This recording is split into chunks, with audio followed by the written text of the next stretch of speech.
Hello dear student. तो चलो हम पढ़ रहे थे कोलिगेटिव प्रॉपर्टी, और कोलिगेटिव प्रॉपर्टी में हमने relative lowering in vapour pressure complete किया। फिर हमने कंप्लीट किया एलिवेशन इन बॉइलिंग पॉइंट। और अगर आपको एलिवेशन इन बॉइलिंग पॉइंट सही से समझ में आ गया तो आज हम कंप्लीट करेंगे हमारा third colligative property, that is depression in freezing point, मतलब हिमांक में ऑनमल।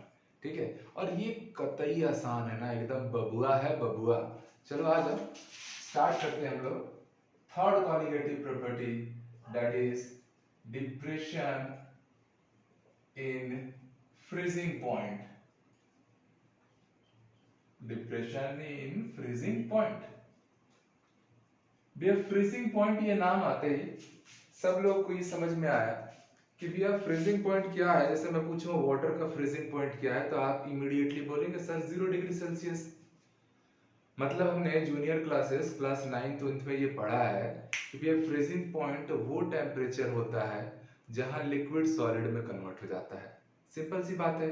बॉइलिंग पॉइंट वो टेम्परेचर होता था जहां लिक्विड वेपर में कन्वर्ट होता था, और फ्रीजिंग में लिक्विड को सॉलिड में कन्वर्ट करवाना है। तो सबसे पहले डिप्रेशन इन फ्रीजिंग पॉइंट पढ़ने से पहले आप पहले फ्रीजिंग पॉइंट समझो ना, कि भैया ये फ्रीजिंग पॉइंट जो है ये क्या चीज है, ये कब आता है। तो इसमें आपने पहला पॉइंट तो यही माना कि फ्रीजिंग पॉइंट पे लिक्विड और सॉलिड म्यूचुअली इक्विलिब्रियम में रहते हैं। जैसे 0 डिग्री सेल्सियस ना वाटर का फ्रीजिंग पॉइंट है तो आइस का मेल्टिंग पॉइंट भी है। मतलब 0 डिग्री सेल्सियस में बच्चों आपको लिक्विड स्टेट भी मिल रहा होगा और सॉलिड आइस का भी स्टेज मिल रहा होगा। मगर हाँ, जहां 0 से नीचे गया प्योर आपको सॉलिड मिलने वाला है, कठोर बर्फ मिलने वाला है सॉलिड आइस। और 0 से जहां थोड़ा सा भी अपर टेम्परेचर में आया लाइक 0.1 डिग्री सेल्सियस या 1 डिग्री सेल्सियस, तब आपको प्योरली क्या मिलेगा, लिक्विड वाटर मिलेगा। समझ पा रहे हैं बातों को। तो फ्रीजिंग पॉइंट का मतलब समझ लीजिए कि here here solid and liquid equilibrium occur. यहां पर सॉलिड और लिक्विड इक्विलिब्रियम मिलता है। ठीक, वही 0 डिग्री सेल्सियस पे भी आपको जितना आइस मिलेगा उतना ही वाटर भी मिलेगा। दोनों स्टेट एक दूसरे में कन्वर्ट हो रहे होंगे। वाटर कन्वर्ट हो रहा होगा आइस में, आइस मेल्ट हो रहा होगा वाटर में। सेकंड पॉइंट ये तो भैया क्लास 9th का डेफिनेशन था। अगर 12th के स्टूडेंट के हिसाब से समझेंगे तो जब मैंने आपको लास्ट लेक्चर लिया था, क्या लिया था मैंने, एलिवेशन इन बॉइलिंग पॉइंट। तो उस समय मेरे प्यारे बच्चों आपने ये बात देखा था, जाना था कि वेपर प्रेशर के कॉन्सेप्ट पे हमको डेफिनेशन तैयार करना है। जब बात बॉइलिंग पॉइंट की हो रही थी ना, समझना बात को, तो लिक्विड और वेपर दो स्टेज आते थे।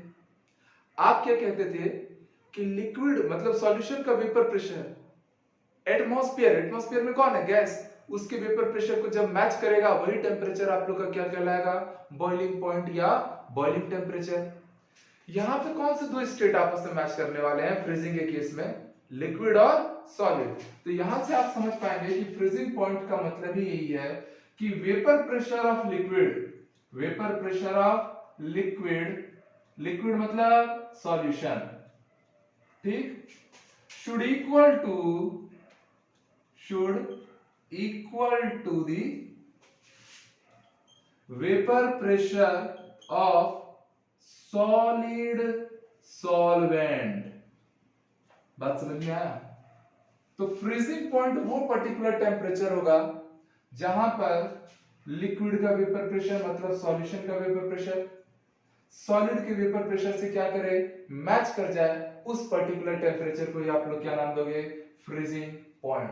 तो फ्रीजिंग पॉइंट का आप लोग नया डेफिनेशन जान पाए कि temperature at where vapour pressure of liquid, bracket में सॉल्यूशन लिख लो, सॉल्यूशन हम लोग हमेशा से लिक्विड स्टेट का ही मानते आए हैं, is equal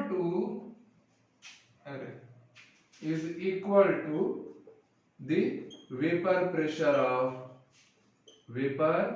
pressure of solid solvent. समझ में आया। तो यहाँ पर लिक्विड सॉलिड इक्विलिब्रियम होने वाला है और इसी इक्विलिब्रियम पे आप लोगों को क्या मिलने वाला है, फ्रीजिंग पॉइंट या फ्रीजिंग टेम्परेचर। ठीक है बच्चों, ये था तो डेफिनेशनल वर्ड। अब इसको थोड़ा ग्राफिकल मैनर में हम समझेंगे, तो आप इस चीज को पूरा नोट कीजिए।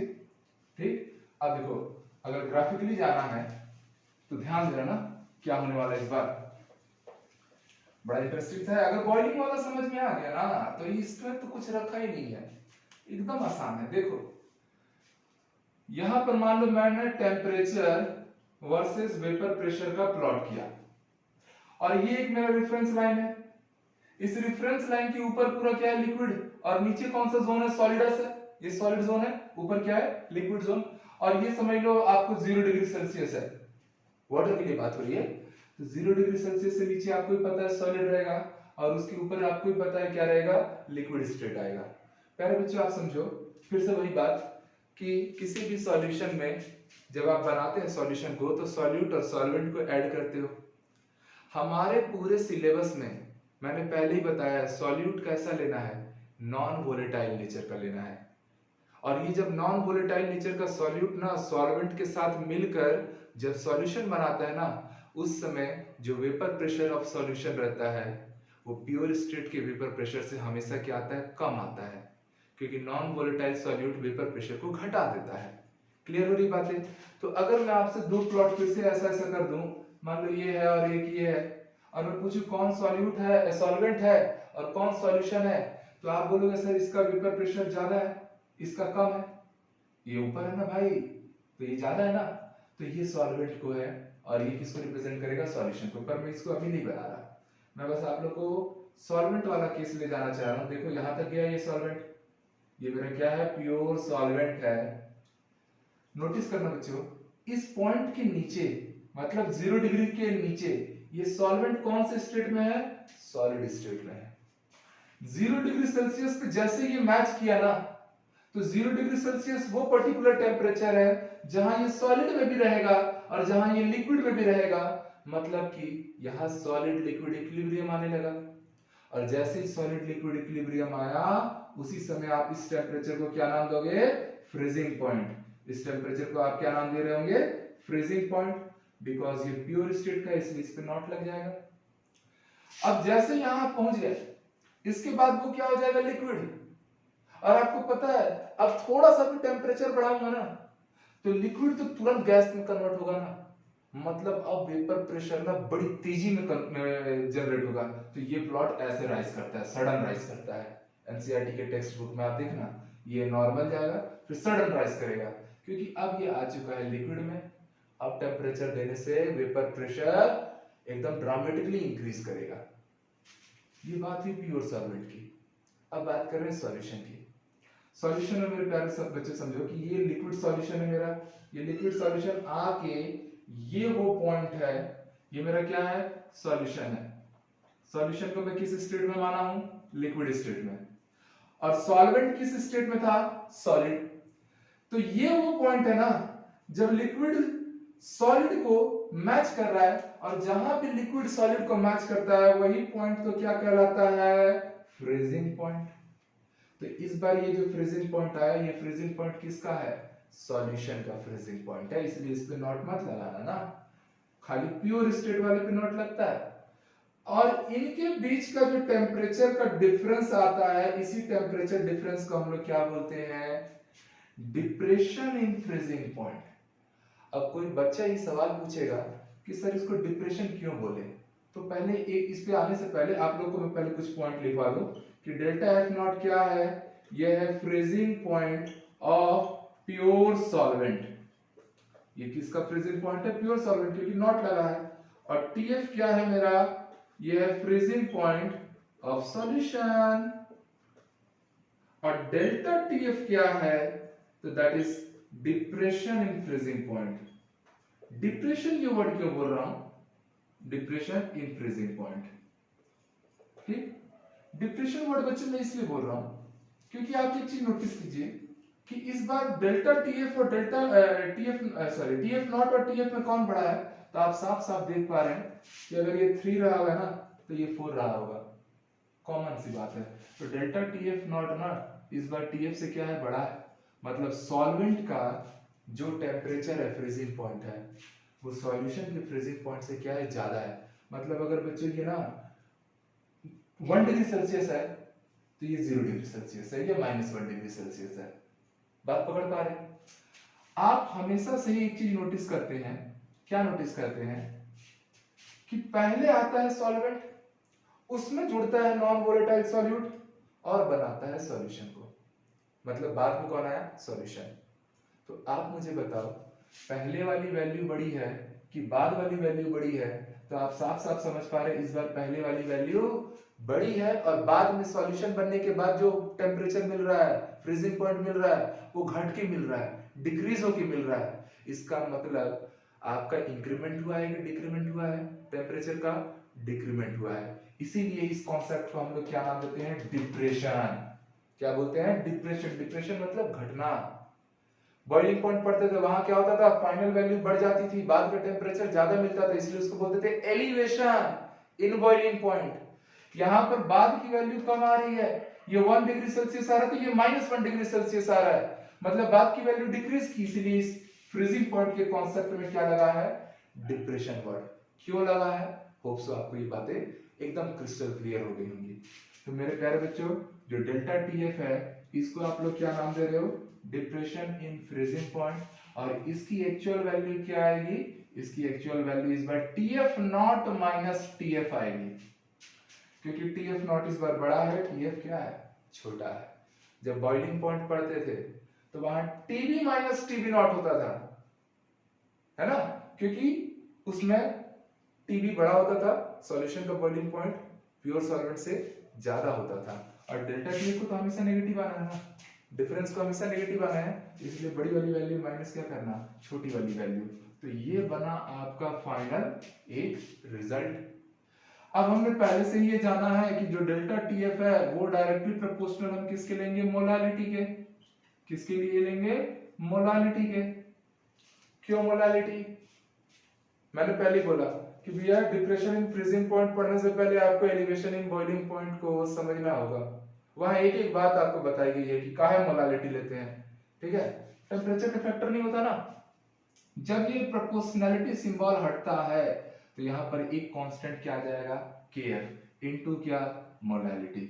और ये केएफ क्या कहलाएगा, ये कहलाएगा मोलर डिप्रेशन कांस्टेंट। पहले यहाँ पर डेल्टा टी भी आता था तो यहाँ के भी आता था, अब यहाँ डेल्टा टीएफ आया तो यहाँ क्या आ गया है, केएफ। वहां मोलर एलिवेशन कांस्टेंट होता था, इस बार केएफ क्या है, मोलर डिप्रेशन कांस्टेंट। अब प्यारे बच्चों मोलालिटी का फॉर्मूला तो आप सबको याद ही होता है। क्या होता है मोलालिटी का formula, number of mole of solute divided by mass of solvent. और अगर मास ऑफ सॉल्वेंट ग्राम में दिया रहेगा, जो कि हमेशा ग्राम में ही देगा, तो ऊपर में 1000 का मल्टीप्लाई करा देना। तो जब आप यहाँ से डेल्टा टीएफ का फाइनल फॉर्मूला लाएंगे तो ये हो जाएगा KF, number of mole of solute आप सबको पता है क्या होना है, given mass upon molecular mass. तो Mb की जगह पे हमने क्या रखा, Wb अपॉन Mb। नीचे में पहले से कौन है, Wa इनटू क्या हो गया, 1000। ये आ गया आपका डिप्रेशन इन फ्रीजिंग पॉइंट का फाइनल फॉर्मूला। मैंने आपको हमेशा से ये बात कही है कि किसी भी कॉलिगेटिव प्रॉपर्टी का जब आप डेरिवेशन या ये सब फॉर्मूले डिराइव कर रहे हो ना, एंडिंग आप तब करना जब आप मॉलिक्यूलर मास ऑफ सॉल्यूट ला लो, क्योंकि कॉलिगेटिव प्रॉपर्टी का मतलब ही है कि जो सॉल्यूट पे डिपेंड करे, मतलब कि आप यहीं से मॉलिक्यूलर मास ऑफ सॉल्यूट का फॉर्मूला जनरेट कर दोगे, इसको यहां भेज दो, इसको यहां भेज दो, तो ये क्या हो जाएगा, केएफ अपॉन में डेल्टा टीएफ, ऊपर में क्या है Wb इनटू 1000 अपॉन में Wa। यहां Wb क्या है, गिवन मास ऑफ सॉल्यूट, और Wa क्या है, गिवन मास ऑफ सॉल्वेंट, जो सवाल में देगा। तो इस तरीके से मॉलिक्यूलर मास का भी फॉर्मूला बन गया सॉल्यूट का। और ये हो गया हमारा पूरा कॉन्सेप्ट किसके लिए, डिप्रेशन इन फ्रीजिंग पॉइंट के लिए। और ये जो भी कॉन्सेप्चुअल पॉइंट्स आए हैं, जो भी फॉर्मूले आए हैं, ये जो 2-3 फॉर्मूले दिख रहे हैं, आपको इनको डायरेक्ट यूज करके सवाल बनाना है। तो हम अब सवाल बनाएंगे, पर एक बात और, न्यूमेरिकल आना है इसका मतलब वीडियो छोड़ के नहीं भागना है। एक दो और एडिशनल एक्स्ट्रा कॉन्सेप्ट आपको मैं इस वीडियो में सिखाऊंगा, जिसको मैंने एलिवेशन इन बॉइलिंग पॉइंट में नहीं सिखा पाया था, क्योंकि इन दोनों को जोड़ के पढ़ाना था। तो आज की वीडियो में इसके न्यूमेरिकल के बाद तुरंत कुछ अच्छी चीजें भी होने वाली हैं, जो ऑलरेडी मेंस में, एडवांस में, नीट में पूछी जा चुकी हैं। तो चलिए फिलहाल इसको नोट कीजिए। चलिए, तो न्यूमेरिकल को समझने में, मतलब जो फॉर्मूले हैं उनको एग्जीक्यूट करने में, ये एक सवाल ले लिया जाए।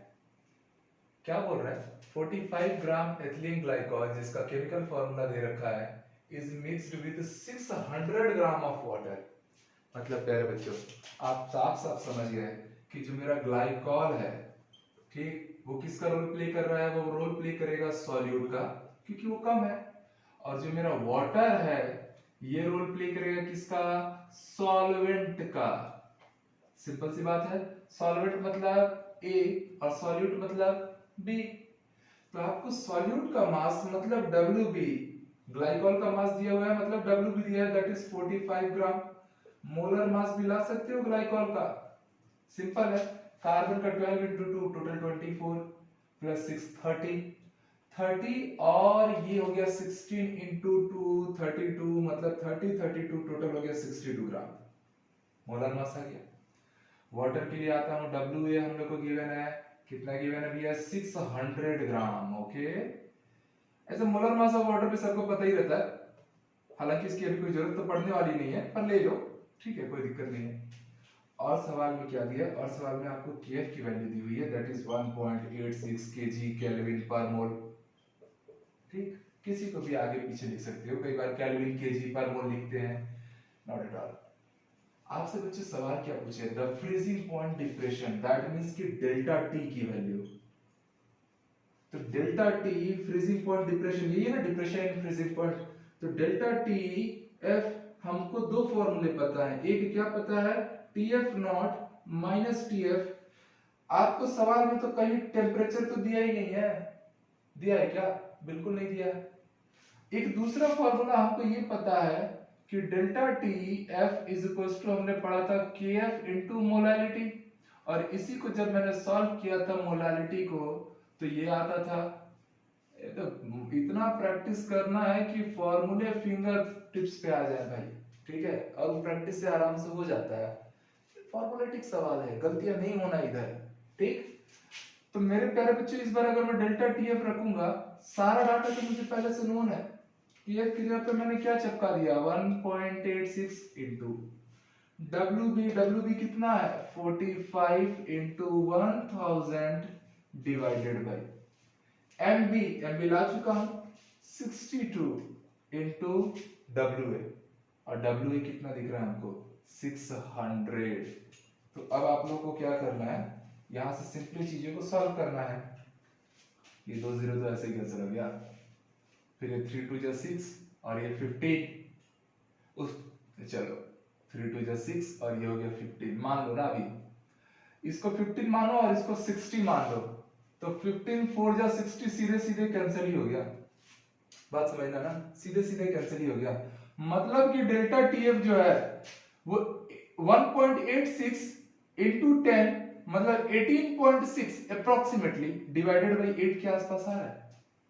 डिवाइडेड बाई किसके आसपास है? 18.6 अपॉन 8। तो जब आप इसको सॉल्व करोगे पूरी तरह से, तो जब आप इसको सॉल्व करोगे तो नियरली 2.25 केल्विन बोल लो, डिग्री सेल्सियस बोल लो, आपका डेल्टा टीएफ आएगा। तो फर्स्ट पॉइंट तो हमने ला लिया। फ्रीजिंग पॉइंट डिप्रेशन कितना आया? डेल्टा टीएफ की वैल्यू नियरली 2.25 केल्विन हो गई। तो कई बार क्या होता है ना, ऐसे कैलकुलेशन करते समय, जैसे पिछले वीडियो में थोड़ा सा एक गलती हो गया था, 59 ग्राम लिख लिया था मोलर मास को, एक्चुअल में 58 ग्राम रहा था, बट वेरी क्लोज था वो, ठीक है। वो थोड़ा सा आगे पीछे हो जाता है क्योंकि मैं ऐसे सट काटता हूं ना। दूसरा पॉइंट पढ़ो सवाल में, the freezing point of solution. Solution का फ्रीजिंग पॉइंट बोले तो टीएफ चाहिए भैया। टीएफ नॉट अगर आपसे पूछा जाए, टीएफ नॉट मतलब प्योर स्टेट में, सॉल्वेंट का फ्रीजिंग पॉइंट, और सॉल्वेंट कौन है? वाटर, और वाटर का फ्रीजिंग पॉइंट कितना होता है? 0 डिग्री सेल्सियस, मतलब 273 केल्विन। डेल्टा टीएफ आपको पता है क्या लेना है? TF not minus TF. एक काम करो, इसको यहां भेज दो, इसको वहां भेज दो, तो टीएफ इज इक्वल्स टू क्या हो गया? प्योर स्टेट में freezing point minus depression in freezing point. तो भैया प्योर स्टेट में फ्रीजिंग पॉइंट कितना है? 273 माइनस करना 2.25, ठीक है, तो आप लोग को टीएफ की वैल्यू मिल जाएगी। बहुत आसान है ये, यहां से अब आप इसको सॉल्व करके आंसर ला लेना, इतना केल्विन।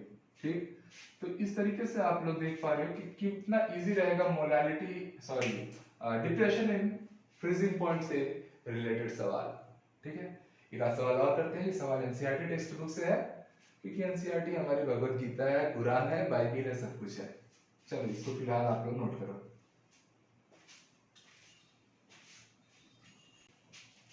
तो पहले बच्चे एक और सवाल है, क्या पूछ रहे हैं कि 1 ग्राम नॉन इलेक्ट्रोलाइट सॉल्यूट, 1 ग्राम है ना, बड़ा कीमती होगा, ठीक है, dissolved in 50 gram of benzene. इसका अमाउंट ज्यादा है तो ये सॉल्वेंट की तरह रोल प्ले करेगा, और ये 1 ग्राम क्या है? सॉल्यूट। वो तो खैर बोल भी दिया है। ठीक है, तो पहले तो आप तो समझ लो, आप सवाल पूरा पढ़ो ही नहीं ना, आप तोड़ तोड़ के सवाल पे जाओ। ये है मेरा बेंजीन, और यहाँ पर है मेरा एक सॉल्यूट, मिलकर बना हुआ मेरा सॉल्यूशन। बेंजीन का आप लोग ए मानो, ये सॉल्वेंट है, और ये सॉल्यूट क्या है? बी। इसका मास दिया है डब्ल्यू की वैल्यू 50 ग्राम, और सॉल्यूट का मास दिया गया है प्यारे बच्चे 1 ग्राम। आगे आपसे बोल रहा है benzene, lower the freezing point of benzene by 0.40 kelvin. मतलब समझ लो, बेंजीन का फ्रीजिंग पॉइंट कुछ रहा होगा, मान लो 2 डिग्री सेल्सियस रहा होगा। बोल रहा है जब ये सॉल्यूट उसमें ऐड हुआ ना, तब बेंजीन का फ्रीजिंग पॉइंट ना 0.40 कम हो गया, मतलब अब 1.6 डिग्री सेल्सियस आया, 0.40 कम हुआ ना, तो कितने का डिप्रेशन हुआ? पहले मान लो 2 डिग्री सेल्सियस आया होगा, अब 1.6 डिग्री सेल्सियस आ रहा है, या केल्विन आ रहा है, जो भी आ रहा है, तो डिप्रेशन कितने का हो रहा है? ये डिप्रेशन की वैल्यू है 0.4। बात समझ में आया? तो हमको प्यारे बच्चों इस बार directly depression in freezing point दिया है, और वो कितना दिया है? 0.40 केल्विन। ठीक है, आगे आपसे पूछ रहा है the freezing point depression constant of benzene is 5.12 kelvin KG पर मोल। मतलब ये केएफ की वैल्यू है ना, यूनिट देख के समझ गया। कई बार क्वेश्चन में आपको ना मोलर डिप्रेशन कांस्टेंट ना बोल के डिप्रेशन फ्रीजिंग पॉइंट कांस्टेंट बोल देगा, या फ्रीजिंग पॉइंट डिप्रेशन कांस्टेंट बोल देगा। घबराने का नहीं, यूनिट तो दिया रहेगा ना, तो यूनिट से ही अपन समझ गए कि ये है भैया केएफ की वैल्यू 5.12 केजी केल्विन पर मोल। आपको molecular mass of solute MB लाना है। चलो बिल्कुल फॉर्मूलेटिक हो चुका है ये सवाल। हमने फॉर्मूला पढ़ा है delta T F equal to क्या पढ़ा है? K F into W B into 1000 upon M B into W F. याद रखना, मास का अगर बी रहेगा तो गिवन मास का ना ए रहेगा, मोलर मास का बी तो गिवन मास का ए, आपस में साथ में रहेंगे। मुझे एमबी चाहिए, मुझे क्या चाहिए? मोलर मास ऑफ सॉल्यूट, वाह, जो है ना नॉन इलेक्ट्रोलाइट टाइप का, वो चाहिए। तो भैया ईकेएफ हो गया W B 1000 divided by delta TF into W A. ठीक, रखो डाटा, अब तो कहानी ही खत्म है। केएफ की जगह का तो ना चल कहाँ है, केएफ की जगह दिया है ना भैया 5.12, डब्ल्यू बी है 1 into 1000 divided by delta T F 0.40 into W A कहाँ है? कहाँ है? ये डब्ल्यू ए कितना? 50। सिंपल। अब आपको करना क्या है? आपको अब करना है सॉल्व। तो एक काम करता हूँ ना, ये जो 1000 इंटू 1 तो 1000 हो गया, ठीक, समझना बात को। मैं एक काम करता हूँ कि इसको ना मैं सीधे सीधे 512 इंटू 10 कर देता हूं, क्योंकि इस 1000 को मैं 100 इंटू 10 लिख सकता था, और वो 100 इस 5.12 से मल्टीप्लाई किया तो 512 हो गया। अब बगल का 10 बच गया, डिवाइडेड बाई, यहां ध्यान से समझिएगा, नीचे क्या है 0.40 इंटू 550, ये कैंसिल, तो ये हो गया मेरा 512.4 इंटू 5 करोगे, देखो सॉल्व करने से 0.20 आएगा, 2.0 आएगा, मतलब 2 आएगा। सॉल्व किया, मेरा मॉलिक्यूलर मास ऑफ सॉलिड कितना आ जाएगा 256 ग्राम पर मोल। कहानी हो गई हमारी खत्म। तो कतई आसान रहता है ना, एलिवेशन इन आपका बॉइलिंग पॉइंट हो या डिप्रेशन इन फ्रीजिंग पॉइंट, आपको क्या रखना है, आपको बस ये फॉर्मूलों पे कमांड रखना है, और एक ही फॉर्मूला याद करो, दूसरा फॉर्मूला खुद उसको बनाने आना चाहिए। तो चलो इसको नोट कर लो बच्चों। अब हम लोग इसी में कुछ इंपॉर्टेंट फैक्ट्स को भी पढ़ाई कर लेते हैं। प्यारे बच्चों, अब कुछ नोट पॉइंट करके आपको ना एडिशनल चीजें पढ़नी है, और ये आपके कॉम्पिटिटिव एग्जाम के पॉइंट ऑफ व्यू से बहुत हेल्पफुल रहने वाला है। इनफैक्ट सीबीएसई ने भी इस पे 2 बार सवाल किया है, तो कर लो। मैं अब आ रहा हूं relation between KF and KB, मतलब मोलर डिप्रेशन कांस्टेंट और मोलर एलिवेशन कांस्टेंट के बीच में रिलेशन। पर इस रिलेशन को पढ़ने से पहले आप एक नया फॉर्मूला देखेंगे कि KF जो होता है ना, वो एक्चुअल में R into TF square upon में 1000 into latent heat of fusion होता है। ये एक नया फॉर्मूला आप याद रखिए। यहाँ पे मैं लिख दे रहा हूँ KF क्या है, तो आप सबको पता है KF is nothing but that is molar depression constant. R क्या है, तो R है गैस कांस्टेंट, और इसकी वैल्यू आप सब लोग को याद होती है 8.314 जूल पर केल्विन पर मोल। ठीक, TF क्या है, तो आप सबको पता है TF क्या है, फ्रीजिंग पॉइंट ऑफ सॉल्यूशन। ये नॉट थोड़ा भी लगा है, प्योर स्टेट का थोड़ा भी कर देना। और LF क्या है, तो that is latent heat of fusion. Similarly अगर मेरे प्यारे बच्चों, अगर मैं केवी की बात करूं, तो केवी क्या हो जाएगा, R, यहां पर क्या था, कौन सा टेम्परेचर था, फ्रीजिंग टेम्परेचर था, केवी मतलब बॉइलिंग एलिवेशन कांस्टेंट है ना, तो यहाँ पे बॉइलिंग टेम्परेचर आ जाएगा, उसका क्या करना, square divided by 1000 into latent heat of vaporisation LV। Data लिख रहा हूं, केवी क्या है, that is molar elevation constant. R तो सबको पता चल गया। TB क्या है, बॉइलिंग पॉइंट ऑफ सॉल्यूशन, और LV क्या है, that is latent heat of vaporisation ना, इस बार वेपराइजेशन करना, क्योंकि बॉइलिंग पॉइंट के टाइम आप लिक्विड से वेपर बनाते हो, और यहां पर आप लोग क्या कर रहे हो, आइस से लिक्विड या लिक्विड से आइस इक्विलिब्रियम देख रहे हो ना, मतलब यहाँ सॉलिड लिक्विड इक्विलिब्रियम है और यहाँ लिक्विड वेपर इक्विलिब्रियम है। एक काम करता हूं मैं, ठीक है, ये दोनों फॉर्मूले तो मेरे पास मिल चुके हैं, मैं एक काम करता हूं, मैं KF अपॉन KV कर देता हूं। जब मैं KF अपॉन KV करूंगा तो आप देख पाएंगे बच्चों, this is RTF square upon में 1000 into latent heat of fusion divided by R into TB square upon में 1000 into latent heat of vaporisation. ये R कैंसल, ये 1000 कैंसल। आफ्टर सॉल्व दिस आप पाएंगे कि TF स्क्वायर ऊपर आएगा, नीचे इसके आ जाएगा TB स्क्वायर, मैं TT वालों को एक साथ लिख रहा हूं, इंटू ये LF latent heat of fusion नीचे में था, और यहाँ लेटेंट हीट ऑफ वेपराइजेशन सबसे नीचे था, वो पलट के कहां जाएगा, ऊपर आ जाएगा। तो ये बन गया आपका रिलेशन। सिमिलरली मेरे प्यारे बच्चों, एक चीज और है, ये तो आपका KF और KB के बीच का रिलेशन आ गया।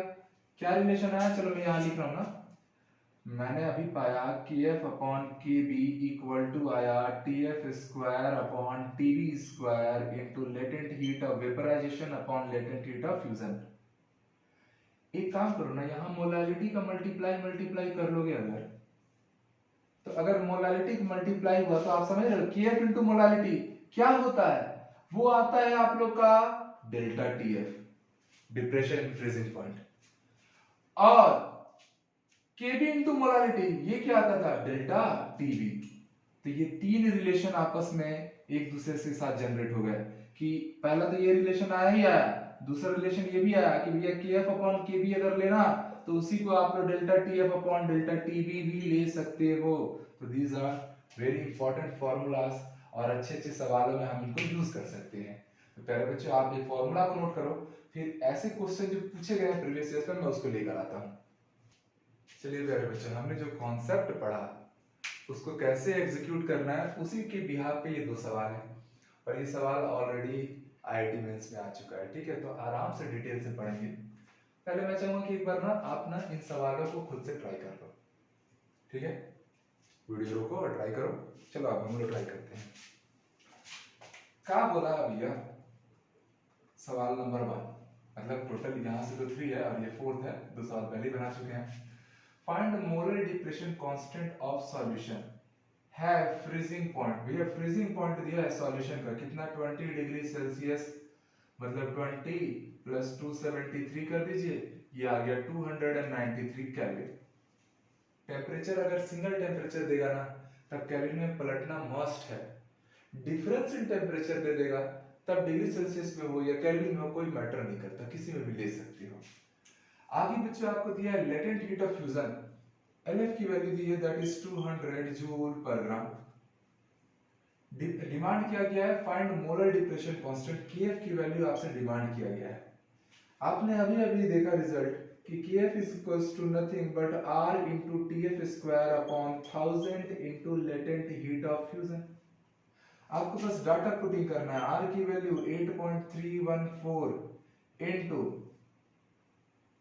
ये कितना लेना 293 जो अभी ला चुके हो ना, का क्या करना, square divided by 1000 into latent heat of fusion that is 200। Simple है, आप इसको सॉल्व करना, आपको KF की वैल्यू मिल जाएगी। ऐसे सॉल्व करने से नियर अबाउट 3.56 केल्विन केजी पर मोल के आसपास आपको आंसर मिलेगा। तो बहुत आसान, डायरेक्ट फॉर्मूला ओरिएंटेड क्वेश्चन।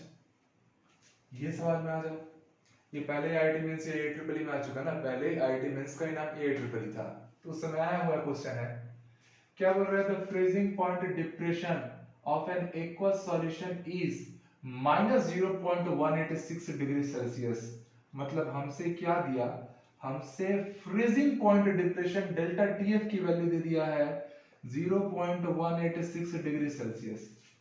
अरे माइनस लेने की जरूरत नहीं है ना, चेंज कभी नेगेटिव आता ही नहीं है। और कौन सा मैथ्स पढ़ रहे हैं कि माइनस प्लस को ज्यादा फोकस करें।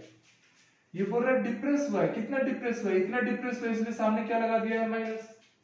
हम नहीं लेते, हम डायरेक्टली प्लस में लेके चलते हो, तो डाटा से मतलब है, इसका मतलब ही होता है डिप्रेशन। ठीक है, और आपसे बोल रहा है elevation of boiling point of the same solution will be, अच्छा मतलब डेल्टा टी बी हम लोग को लाना है। चलिए बहुत अच्छा, सवाल में आपको कुछ डाटा दिया है, KF का डाटा दिया है मेरे प्यारे बच्चों 1.86। देखो केवल डिग्री सेल्सियस में दे दिया था, बट एक्चुअल यूनिट क्या होता है आप सबको पता है, प्रिंटिंग मिस्टेक हो गई है। क्या होता है, केल्विन केजी पर मोल।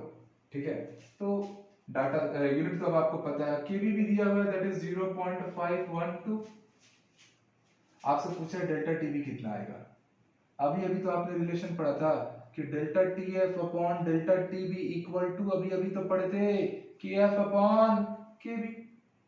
तो यहां से आप डेल्टा TB अगर चाहते हो तो डेल्टा TB को उधर भेज दो, बाकी सबको इधर भेज दो, तो वो हो गया delta TF into KB upon KF। Simple, रखिए data, this is delta TB equal to delta TF कितना ला चुका हूं 0.186 इंटू केबी कितना है हमारे पास 0.512 डिवाइडेड बाय केएफ क्या था 1.86। ये आपस में कैंसिल होंगे 10 टाइम्स में, जैसे ये 10 टाइम्स में कैंसिल होंगे 0.512 अपॉन 10 करने से 0.0512। ऐसा कहीं है क्या ऑप्शन में? बिल्कुल है, ऑप्शन नंबर बी। तो जेईई मेंस का क्वेश्चन है ये, और ये पूरा फॉर्मूला आप लोग को ठीक से समझ में आया। आप लोग क्या कीजिए, इसको पूरा नोट कीजिए और हमने अभी डिप्रेशन इन फ्रीजिंग पॉइंट वाले टॉपिक को भी अच्छे से कंप्लीट कर लिया। तो अब तक हमारे कंप्लीट हो गए 3 क्वालिटेटिव प्रॉपर्टी। वीडियोस कैसे लग रहे हैं, क्या कुछ कमी रह रही है, या कुछ भी आप लोग को जो डाउट आता है बच्चों, ठीक है, आप कहीं का भी क्वेश्चन बनाए जो डाउट आता है उसको कमेंट सेक्शन में भेजें। मैं एक नई पहल कर रहा हूँ कि जो भी डाउट आएगा उसका मैं अलग से सॉल्यूशन शॉर्ट वीडियो टाइप को आपको प्रोवाइड करूंगा, क्योंकि हमारा और आपका जुड़ने का माध्यम ही कमेंट है ना, ठीक है। तो कमेंट करो, और वीडियो अच्छे लग रहे थे अप्रिशिएट करो यार, लाइक शेयर सब्सक्राइब करना चाहिए, दोस्तों को बताना चाहिए, क्योंकि मैं पूरा कोशिश कर रहा हूँ कि ना हर तरीके से हमारी पढ़ाई ना परफेक्ट रहे, बोर्ड में भी जाए 100 में 100 लाए, कॉन्फिडेंस रहना कि हाँ मैं अच्छा करूंगा, या कॉम्पिटेटिव एग्जाम में भी जाए ना। केमिस्ट्री ना वो सब्जेक्ट है जो कॉलेज की गेट खुलवाती है, याद रखना। भले ही कॉलेज में जाके आपको इंजीनियरिंग करना हो या मेडिकल में जाना हो, केमिस्ट्री का रोल भले ही ना रहे, पर वहां उस दरवाजे तक पहुंचाने का ना रास्ता, सबसे इंपॉर्टेंट रास्ता केमिस्ट्री है। तो चलिए इसको नोट कीजिए, कमेंट जरूर करो और लाइक शेयर सब्सक्राइब करो यार, मेहनत करना पड़ता है, थोड़ा फल दो उसका। चलो have a very great day.